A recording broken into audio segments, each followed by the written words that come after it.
Good morning everyone, कैसे हैं आप सभी। आई होप अच्छे एंड स्वस्थ होंगे। आप सभी का स्वागत है आपके अपने यूट्यूब चैनल लर्न विद प्रीति चौधरी में।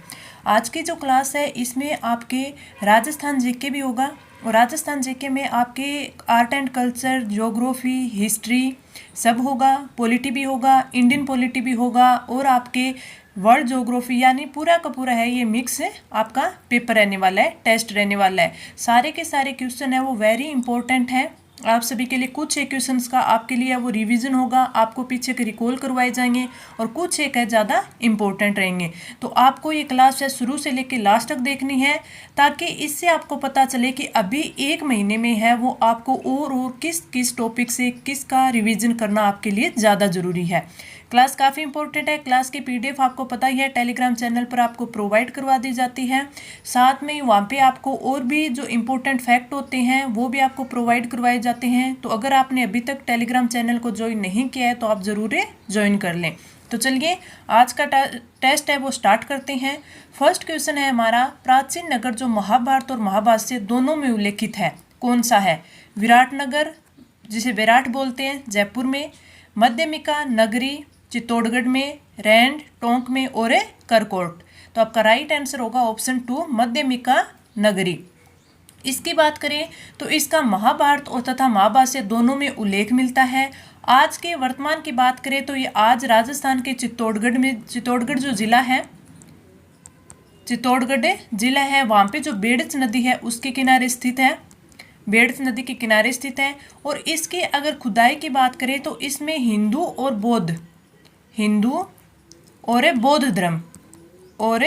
बौद्ध धर्म इन दोनों के हैं, इन दोनों से संबंधित तथ्य यहाँ पे मिले, जो भी ऐतिहासिक तथ्य है वो मिले। तो अगर आपसे पूछ ले कि जैसे महाभारत और महाभाष्य दोनों में उल्लेखित है, तो वैसे अगर पूछ ले हिंदू और बौद्ध धर्म से संबंधित है तो आप बता सकते हैं मध्यमिका नगरी। Right answer option 2। आगे बढ़े अगला क्वेश्चन है, मुख्यमंत्री निःशुल्क दवा योजना राजस्थान में लागू की गई। 2 सितंबर 2011, 2 सितंबर 2010, 2 अक्टूबर 2011 और 2 अक्टूबर 2010। राइट आंसर तो आप सभी को पता है ऑप्शन 3 हो जाएगा 2 अक्टूबर 2011। वेरी इंपॉर्टेंट है क्योंकि ये एक फ्लैगशिप योजना है और इसमें आपको ये इसलिए इम्पोर्टेंट है क्योंकि इससे फ्लैगशिप में होने के साथ साथ है इसको अभी आपका जो निःशुल्क निरोगी राजस्थान योजना है, निरोगी राजस्थान, उसमें इसको सम्मिलित कर दिया गया है। तो इसमें इसको सम्मिलित कर दिया, कब किया गया? 1 अप्रैल 2022 को इसमें उसको सम्मिलित कर दिया गया। तो आपसे पूछा जा सकता है, वेरी इंपॉर्टेंट है, निःशुल्क दवा योजना हो गई, निःशुल्क जांच योजना हो गई, इन दोनों को है। और एक आपकी जो आपके निःशुल्क निरोगी राजस्थान है, तो इन तीनों को अब किस में सम्मिलित कर दिया गया? तीनों के तीनों निःशुल्क निरोगी राजस्थान योजना है वो बन गई है। इनको कब? निःशुल्क दवा योजना, निःशुल्क जांच योजना, दोनों को 1 अप्रैल 2022 से इसमें सम्मिलित कर दिया गया है। इसमें से आपको दवाएं पूछी जा सकती है कि इसमें कितनी है वो दवाएं हैं, तो इसमें कितनी है? 1594 तो दवाइयां हैं। साथ में अगर इसमें सूचर्स यानी वो जो आपके सर्जरी टिक्की हो गई वो भी अगर इनमें ऐड करें तो वो हो जाते हैं 2707। तो ये चीज़ें भी आपको थोड़ा याद रखना है, वेरी इंपॉर्टेंट हो जाती हैं। राइट आंसर तो ऑप्शन 3 हो गया। आगे बढ़ते हैं अपना अगला क्वेश्चन। अभिलेख जो प्राचीन राजस्थान में भागवत संप्रदाय के प्रभाव की पुष्टि करता है। गटियाला अभिलेख, हेलियोडोरस का बेसनगर अभिलेख, बुचकला अभिलेख और गोसुंडी अभिलेख। तो जो राइट आंसर होगा वो कौन सा होगा? ऑप्शन 4 गोसुंडी अभिलेख है इसका राइट आंसर होगा, जिसमें प्राचीन राजस्थान में भागवत संप्रदाय के प्रभाव की पुष्टि होती है। तो इस ग्रंथ से हमें पता चलता है ये है वो 2वीं शताब्दी ईसा पूर्व में कि इसमें भागवत जो आपका धर्म है उसका प्रसार, वासुदेव की मान्यता, साथ में जो अश्वमेध यज्ञ होते थे, अश्वमेध यज्ञ, इनका प्रचलन, इन सभी से संबंधित है। ये तो हमें पता चलता है कि भागवत धर्म के प्रचलन की जानकारी देने वाला सबसे प्राचीनतम प्रमाण माना जाता है इसको, सबसे प्राचीनतम प्रमाण। तो आपसे ये भी पूछा जा सकता है कि सबसे प्राचीनतम प्रमाण कौन सा है? गोसुंडी अभिलेख है। तो राइट आंसर ऑप्शन 4 हो जाएगा। आगे बढ़े, अगला क्वेश्चन। इस साइड हमें बताना है कि कौन सा युग्म है वो सुमेलित है। इस साइड नाम दे रखे हैं रचनाकार के और इस साइड उनके ग्रंथ दे रखे हैं या फिर संगीत मान लीजिए। हमें बताना है कि कौन सा इसमें सुमेलित है। सबसे पहले हम बात करें पुंडरीक विठल, रागमाला दे रखा है। पंडित भाव भट्ट संगीतराज, कुंभा राग कल्पद्रुम, उस्ताद चांद खां राग चंद्रिका। तो राइट आंसर की बात करें तो राइट आंसर हो जाएगा ऑप्शन है फर्स्ट है। जो पुंडरीक विठल थे इन्होंने जो जयपुर के जो महाराजा मानसिंह थे उसके भाई थे माधो सिंह। कौन थे? माधो सिंह। और माधो सिंह के संरक्षण में है वो पुंडरीक विठल ने रागमाला और राग मंजरी इन ग्रंथों की है वो क्या की थी? रचना की थी। तो हमारा जो ऑप्शन कथन है वो जो ऑप्शन फर्स्ट है वो बिल्कुल सही है। आगे बढ़े, अगला क्वेश्चन। राजस्थान के निम्नलिखित मंदिरों में से गुर्जर प्रतिहार काल में निर्मित मंदिरों को चुनिए। आहड़ का आदिवरा मंदिर, आबानेरी का हर्षद माता मंदिर, राजौरगढ़ का नीलकंठ मंदिर और ओसियां का हरिहर मंदिर। तो ये चारों के चारों है ये गुर्जर प्रतिहार काल में निर्मित मंदिर है। तो हमारा जो राइट आंसर होगा ऑप्शन है फोर्थ हो जाएगा कि फर्स्ट, सेकंड, थर्ड और फोर्थ चारों के चारों गुर्जर प्रतिहार काल में निर्मित है। अगर गुर्जर प्रतिहार काल की इस टाइम की जो शैली की हम बात करें तो ये आपके लगभग जो 8वीं शताब्दी थी उस टाइम मध्य भारत में मान लीजिए राजस्थान में मान लीजिए जो क्षेत्रीय शैली विकसित हुई थी उसे गुर्जर प्रतिहार या महामारू शैली कहा जाता था। महामारू शैली कहा जाता था। और इस शैली में क्या होता था कि जो मुख्य मंदिर तो बीच में होता था और इसके चारों ओर है वो छोटे मंदिर है वो होते थे। इसके चारों ओर क्या होते थे? छोटे मंदिर होते थे। तो ये आपकी गुर्जर प्रतिहार या फिर महामारू शैली आप बोल सकते हैं। तो राइट आंसर हमारा ऑप्शन है फोर्थ हो गया। आगे बढ़े, अगला क्वेश्चन।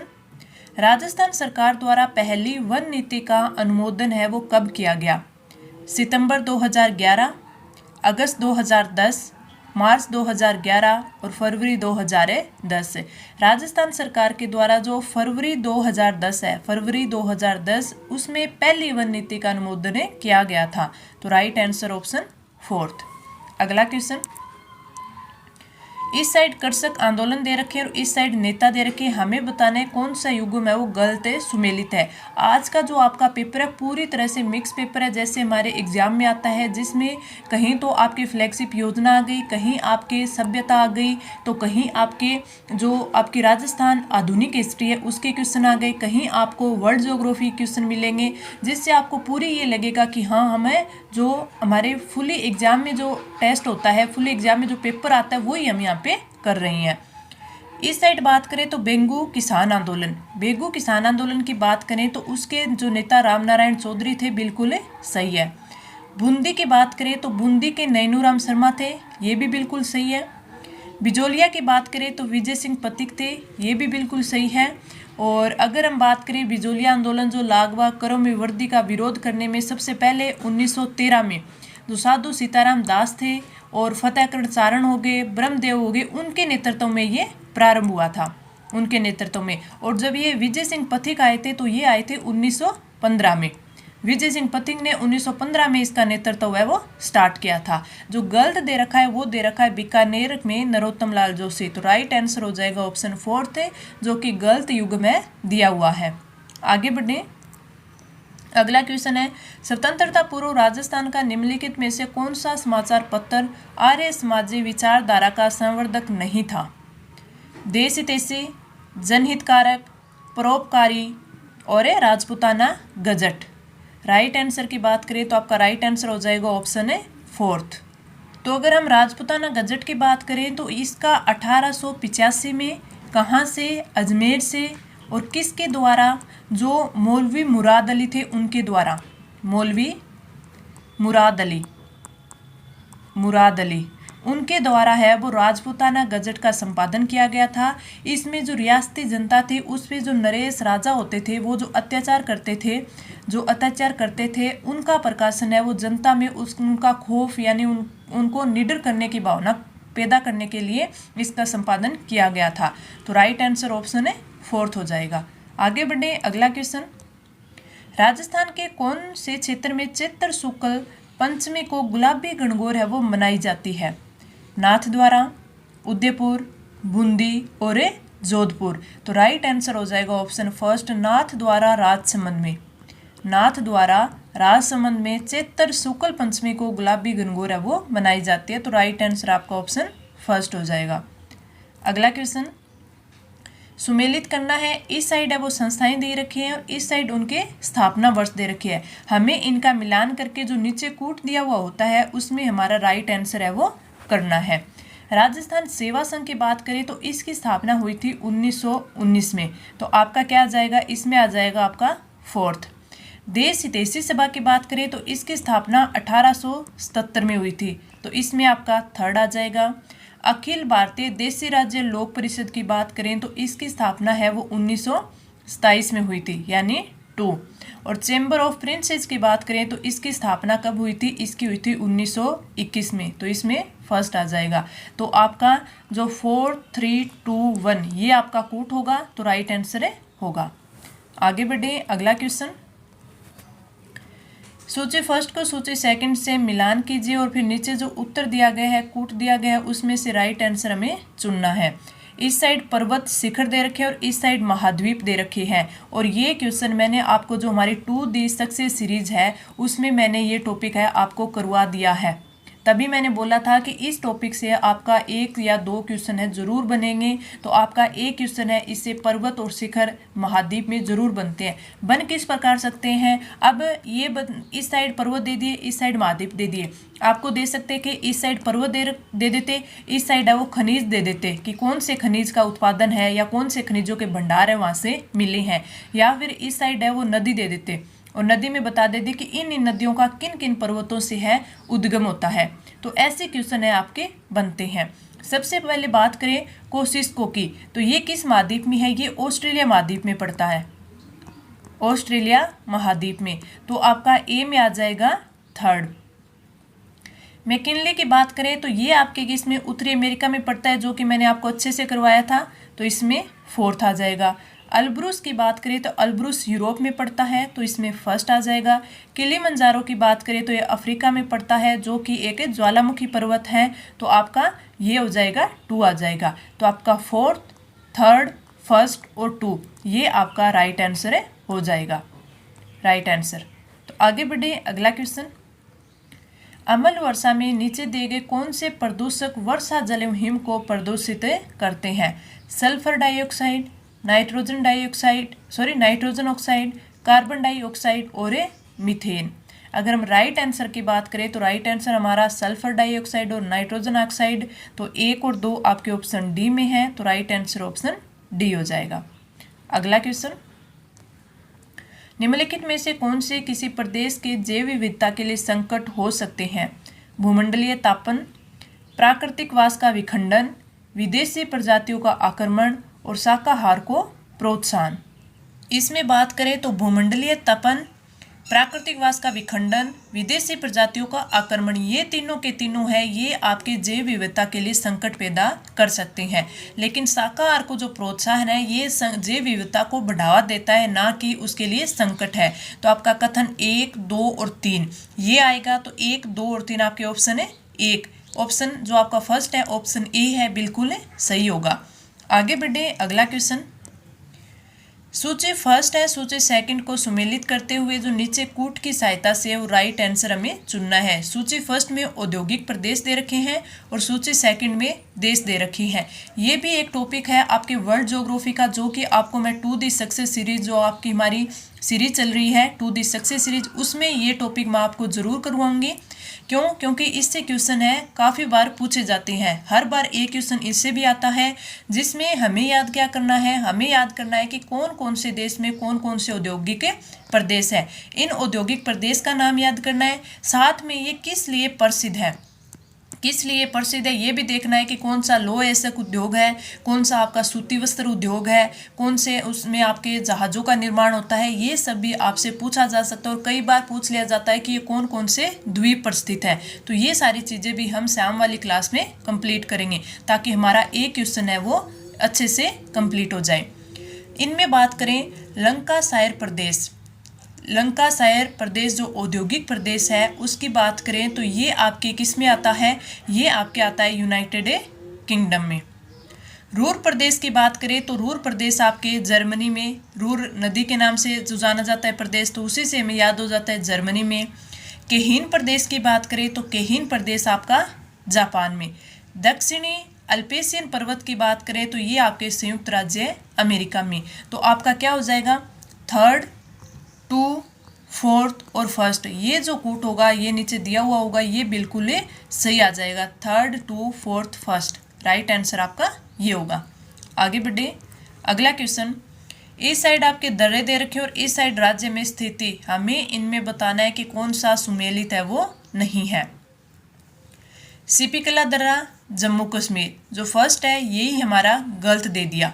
सिपिकला या इसको सिपी की दर्रा भी बोलते हैं, इसकी बात करें ये तो ये एक हिमालय का प्रमुख दर्रा है, हिमालय का प्रमुख दर्रा है। ये हिमाचल प्रदेश के जो किन्नौर जिला है उसमें पड़ता है। हिमाचल प्रदेश के किन्नौर जिले में पड़ता है। और अगर इसकी बात सुन ले तो ये तिब्बत को हिमाचल प्रदेश से जोड़ता है। सतलुज जो नदी है इस दर्रे के पास से एक घाटी से निकलती है। जो सतलुज नदी है वो इसी से गुजरकर तिब्बत से भारत में दाखिल होती है। तो आप बता सकते हैं कि जो तिब्बत से भारत में आती है तो सतलुज नदी है वो इसी दर्रे से आती है। तो जो असुमली दे रखा है वो ऑप्शन है फर्स्ट दे रखा है। जलेपला दर्रा है वो सिक्किम में है। इसके साथ ही नाथुला दर्रा है वो भी कहाँ पे है, सिक्किम में है। बोमडिला दर्रा है वो कहाँ पे है, अरुणाचल प्रदेश में है। माना और नीति है ये दोनों की दोनों उत्तराखंड में है। तो राइट आंसर ऑप्शन फर्स्ट हो जाएगा जो कि असंगत दिया हुआ है। आगे बढ़े, अगला क्वेश्चन। कथन फर्स्ट दे रखा है कि भारत में हरित क्रांति के फलस्वरूप खाद्यान्नों के उत्पादन में वृद्धि हुई है। कारण दिया है कि भारत में हरित क्रांति के परिणाम स्वरूप क्षेत्रीय असमानताओं में वृद्धि हुई है। तो ये तो देखने में गलत दिख रहा है।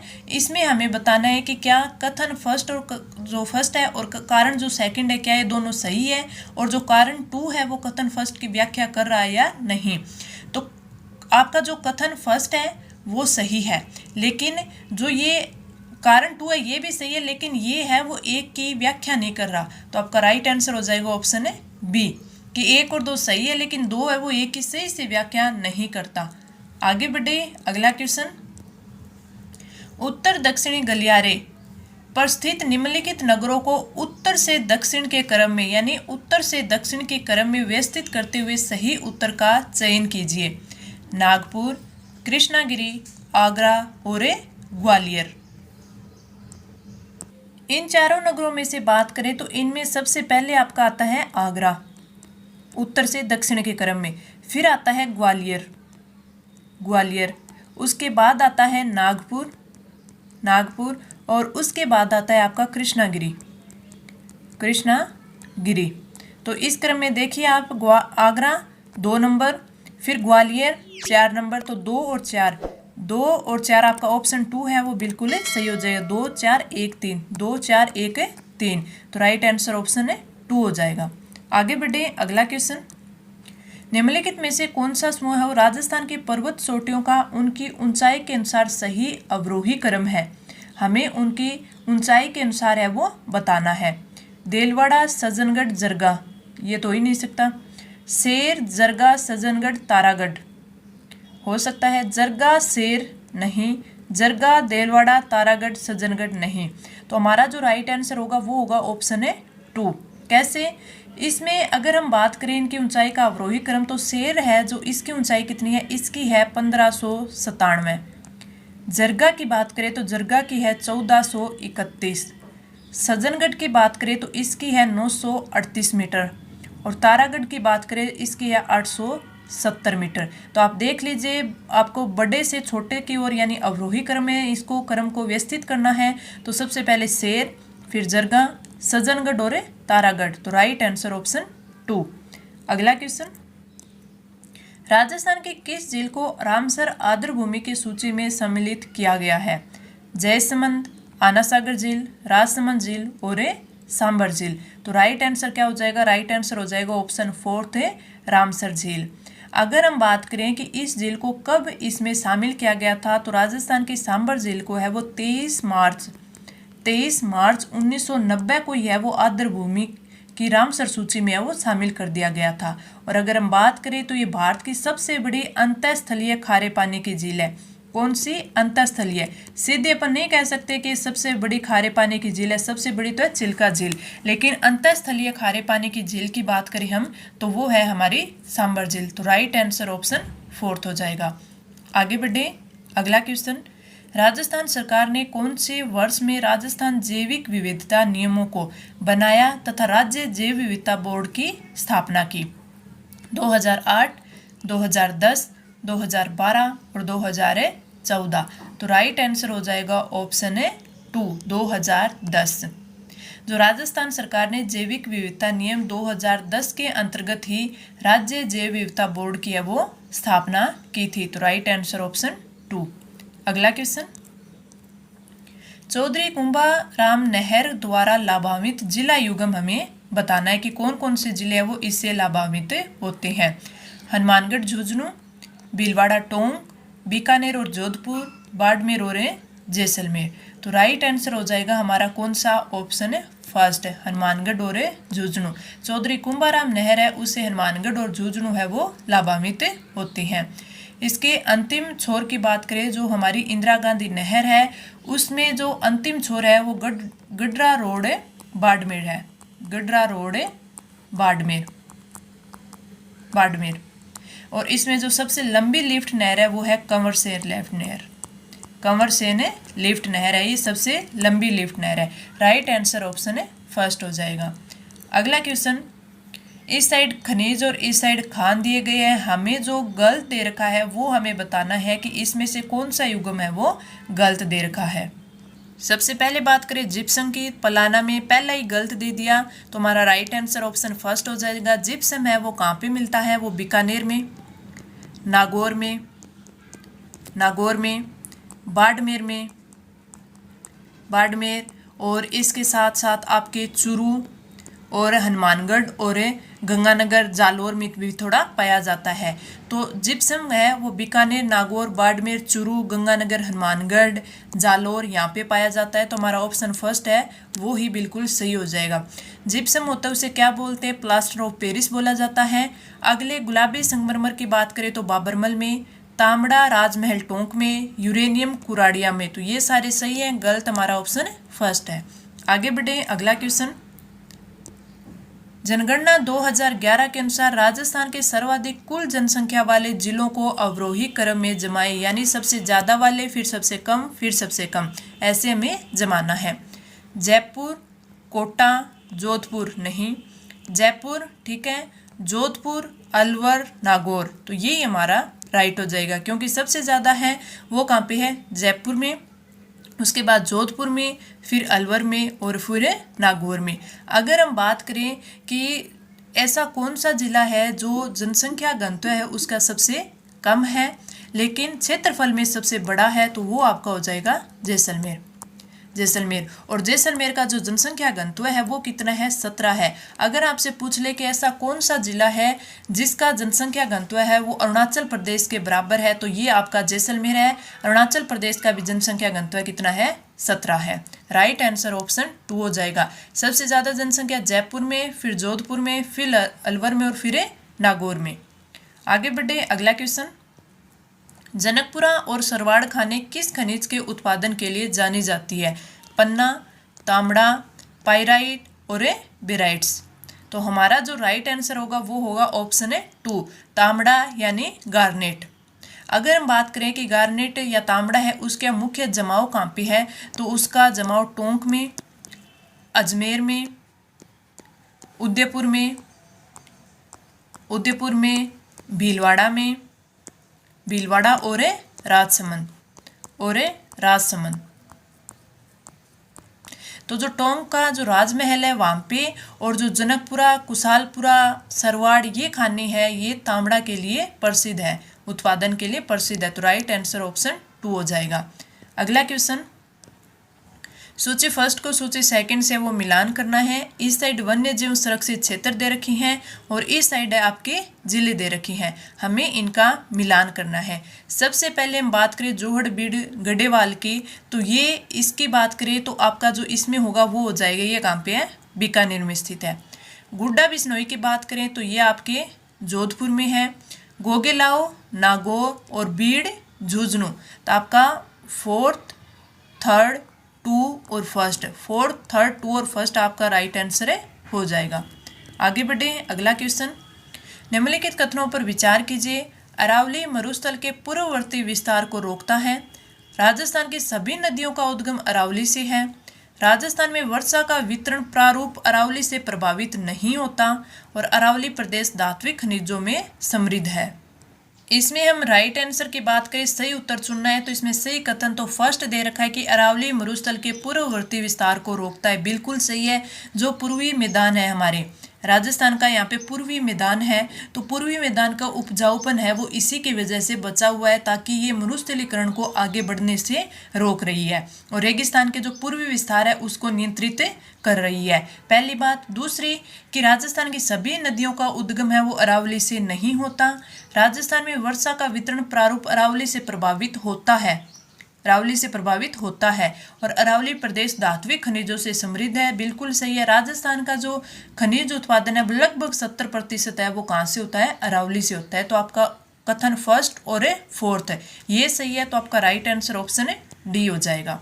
आगे बढ़े, अगला क्वेश्चन। संविधान में मौलिक कर्तव्यों को कब सम्मिलित किया गया?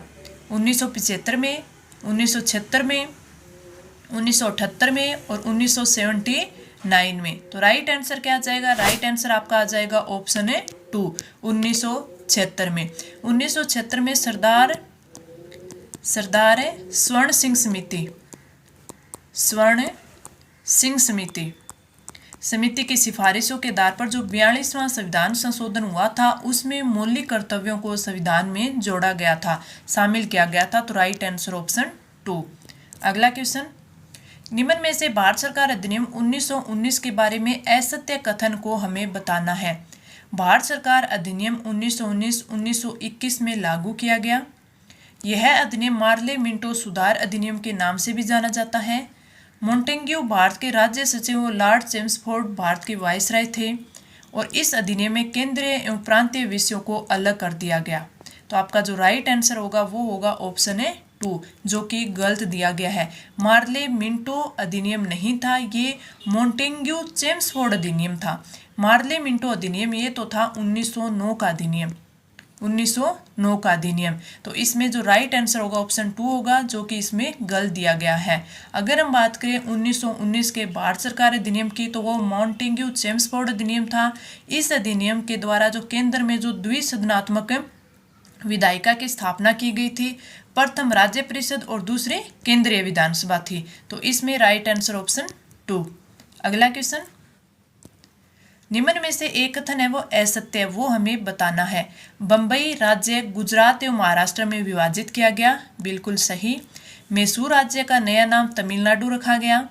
हिमाचल प्रदेश पहले संघ शासित प्रदेश की सूची में था, बिल्कुल सही। गोवा को दमन एवं द्वीप से अलग किया गया था, ये भी बिल्कुल सही है। तो राइट आंसर होगा ऑप्शन है 2। मैसूर राज्य का नया नाम तमिलनाडु रखा गया नहीं। वर्ष 1969 में जो मद्रास राज्य था, मद्रास राज्य का नाम है वो तमिलनाडु रखा गया था, न कि मैसूर राज्य का। और अगर अब बम्बई की बात करें तो 1960 में आपके बम्बई को गुजरात और महाराष्ट्र में है वो विभाजित कर दिया गया था। हिमाचल प्रदेश की बात करें तो हिमाचल प्रदेश है वो 1 नवंबर 1956 को हिमाचल प्रदेश को है वो क्या बनाया गया था, केंद्र शासित यानी संघ शासित प्रदेश से बनाया गया था। उसके बाद 25 जनवरी 1971 में इसको पूर्ण राज्य का दर्जा है वो दे दिया गया था। तो आप याद रखना 1 नवंबर 1956 को तो केंद्र शासित प्रदेश बना था और 25 जनवरी 1971 को हिमाचल प्रदेश को पूर्ण राज्य का दर्जा दे दिया गया था। और गोवा को दमन एवं द्वीप से अलग किया गया था कब? 1987 में, और अलग कर पूर्ण राज्य का इसे दर्जा दे दिया गया था। तो राइट आंसर ऑप्शन 2। कुछ ये जो की पॉइंट थे इंपॉर्टेंट थे जो मैंने आपको बताए। आगे बढ़े, अगला क्वेश्चन। केंद्रीय सूचना आयुक्त का कार्यकाल है वो होता है 5 या 62 वर्ष की आयु तक, 6 या 65 वर्ष की आयु, 5 या 65 वर्ष, 6 या 62 वर्ष। तो राइट आंसर होगा ऑप्शन थर्ड, 5 या 65 वर्ष की आयु तक। केंद्रीय सूचना आयुक्त का कार्यकाल 5 या 65 वर्ष। आगे बढ़े, निम्नलिखित में से किस विधायी सदन को समाप्त किया जा सकता है? लोकसभा, राज्यसभा, विधान परिषद और विधान सभा। तो राइट आंसर ऑप्शन है थर्ड हो जाएगा। अगर विधान परिषद की बात करें तो कुछ भारतीय जो राज्य हैं जैसे बिहार, उत्तर प्रदेश, महाराष्ट्र, आंध्र प्रदेश,